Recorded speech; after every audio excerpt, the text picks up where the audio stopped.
3 678 seulement ont été effectués, volontaires ou forcés.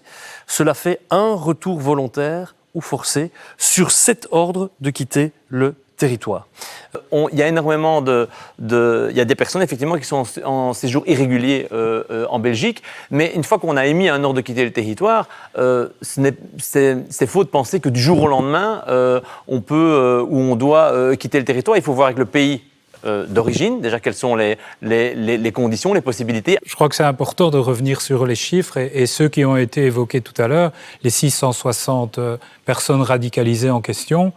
Dans les 660, pratiquement tous ont un titre de séjour. Rappelez aussi quand même que les auteurs des attentats de 2015 sont belges. Et donc, je crois qu'il ne faut pas non plus tout mélanger. Prends le cas de Tunisie ou des autres pays, oui, il faut faire des accords.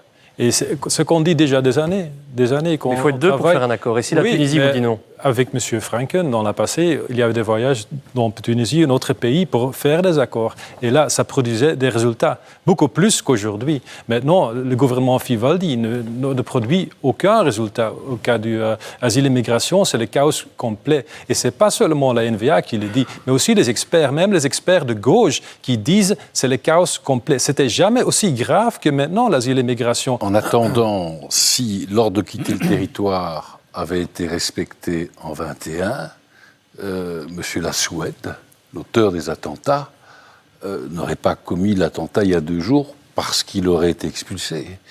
Donc, oui, mais la Tunisie n'en voulait pas, donc c'est bien beau de l'expulser, mais la Tunisie ne l'aurait pas accueilli. L'avion n'aurait pas pu se poser. Il y a des mesures qui sont à prendre par rapport aux pays qui ne veulent pas reprendre leurs nationaux.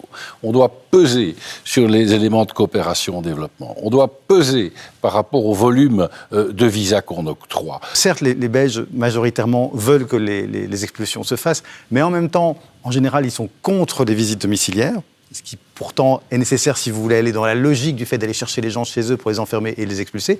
Et ils sont contre, et moi aussi je le comprends, l'enfermement d'enfants, qui là aussi, malheureusement, est une nécessité si vous voulez expulser des familles. Donc ça veut dire qu'il y a des arbitrages de valeurs à faire qui ne sont pas simples.